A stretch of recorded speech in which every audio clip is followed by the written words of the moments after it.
12 اګست د بابړې غمیزه لیک نورالبشر نوید د 1948 کال د اګست 12 یعنی پوره 70 کاله پخوا رامنځته شوې د بابړې غمیزه د پښتنو د کربلا په نوم یادېږي.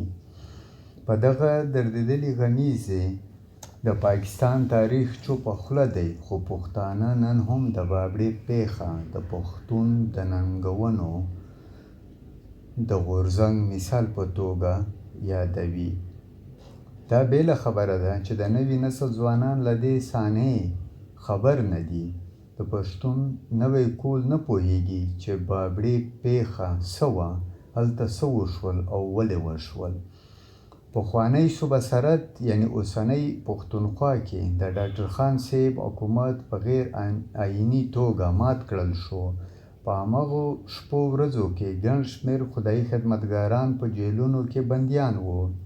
د پښتونخوا په هره سیمه کې قیوم خان د خپل وزارت اعلی په مټ پر خدایي خدمتګارانو ریاستي جبر ته دوام ورکړی و. باچا خان ټولو خدایي خدمتګارانو ته 1948 کال د اګست په 12 د چارسدې غازي ګل بابا جومات ته د راغونډېدو غږ وکړ. موخه یې دا وه چې هلته به ټول خدایي خدمتګاران پر امن لاریون کوي.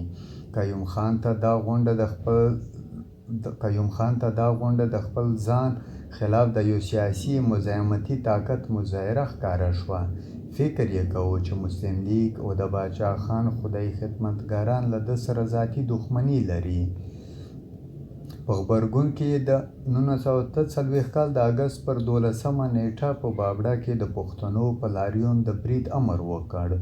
خدایي خدمتګارانو د دې ریاستي جبر په ضد په سرو جامو کې سرې جنډې په لاس لاریون کاوه، لکه د مرګ میدان ته چې روان وي.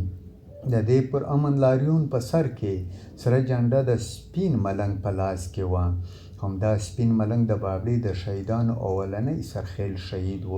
سپین ملنګ چې ولګېدو، دغه جنډه یې بیا هم نیولې وه او غورځېدو ته یې نه پرېښوده. اخر هم سپین ملنګ شهید شو او د غازي ګل بابا له جومات اوله چاپېره ځایونو د قیوم خان په حکم د ګولیو باران پیل شو. په دغه پیښه کې د شهیدانو شمېر 650 کسان ښودل شوی او سلګونه نور پکې ټپیان هم شول. د تاریخ په پاڼو کې دا هم لیکل شوي چې ډېر شهیدان اوبو ته وغورځول شول. ښایي د قیوم خان حکومت غوښتل چې په دې توګه خپل جبر پټ کړي. په یادښتونو کې دا هم راغلي چې په روغتونونو کې خدایي خدمتګارانو زخمیانو ته مرهم پټۍ هم نه کېدې. خلکو په کورونو کې د خپلو ټپیانو علاجونه پخپله کول. د بابړې غمیزه او ښځې. د بابړې په میدان کې تورسرو ښځو هم ډېر رول لوبولی دی چې د میوند د ملالۍ د غږ یې تازه کاوه. که په میوند کې شهید نه شوې ګرانه لالیه بې ننګۍ له دې ساتینه. د ولی خان ټبر تاجو بیبي هم په دې پیښه کې د یو شمېر نورو ښځو په څېر ټپي شوه او وروسته یې ساه ورکړه. د بابړې په میدان کې ماشومان د کربلا د ماشوم شهید علی اصغر په شان د بابړې په میدان کې ماشومان وژل شوي او د لوی رب حضور ته ورغلي دي. د بابړې نازولو شهیدو ماشومانو به خپل رب ته ویلي وي: ای ربه، موږ د پښتون افغان وطن د بابړې شهیدان تا ته سرو جامو کې راغلي یو. ستا اسمان ته د کربلا په میدان وینه در شیندلې شوې وه. واخله دا د مظلومانو قرباني. موږ شهیدو پښتنو ماشومانو تا ته د پښتون وطن صدقه راوړې ده. په بابړه د پاکستان خاموشه تاریخ. وطن، خاوره، قوم، ژبه، تاریخ او جغرافیه په خلکو قامونو کې د یو بل د پیژندګلوۍ لپاره دي. له بده مرغه زموږ پر خاوره دا هر څه له یو بله جلا دي.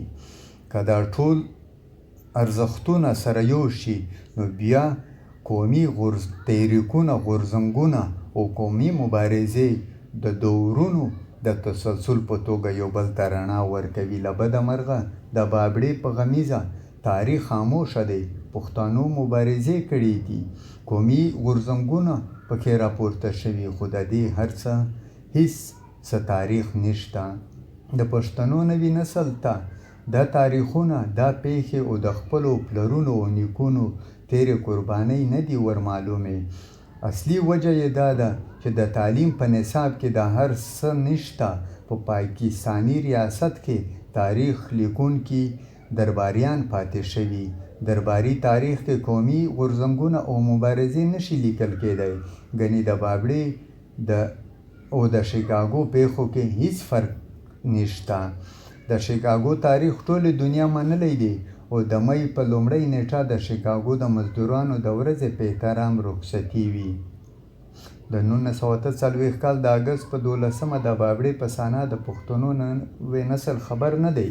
د پاکستان تاریخ خو د پښتون افغان مبارزې، قومي غورځنګونه او شهیدان د ریاست د باغیانو په صف کې راولي.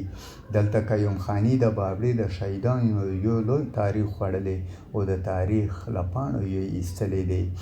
د همغه کال د اګست په 14مه یعنې د بابړې له پیښې یوازې 2 ورځې وروسته او د پاکستان د ازادۍ د لوی جشن په ورځ پښتنو د خپلې بهېدلې وینې پوښتنه کوله. د اګست په 14مه نورو قومونو د پاکستان د ازادۍ جشن لمانځه، خو د دې خاورې پښتنو خپل ویرونه کول، د خپلو مړو د 3مې دعا ته ناست او د زخمیانو دردونو نارې وهلې. د فدا عبدالمالک دغو شعرونو ته د باچا خان له سترګو اوښکې توی شوې دي چې وایي کفن په ترخ کې د الله دربار ته ځمه، مرګیه مه راځه درځمه.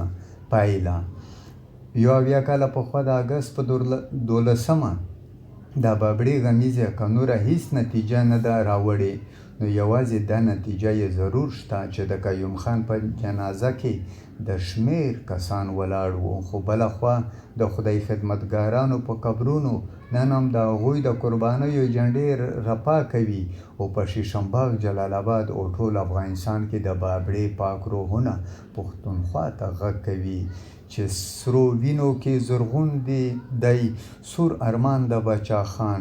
سرو وینو کې زرغون دی سور ارمان د باچا خان. اوس هم پښتانه وایي چې قربان د باچا خان. د فصل د سرونو چې څوک ریبي لیا زیاتیږي، د فصل د سرونو چې څوک ریبي لیا زیاتیږي، دا تخم به کم نه کړي طالبان د باچا خان. دا وه د پښتنو د کربلا په هکله د نورالبشر نوید صاحب لیکنه. پکار دا ده چې موږ خپل نوی نسل، خپل ځوانان د خپل ویاړلي تاریخ، د خپلو قربانو او غورځنګونو نه خبر کو. په پاکستان کې میشت پښتانه د پاکستان په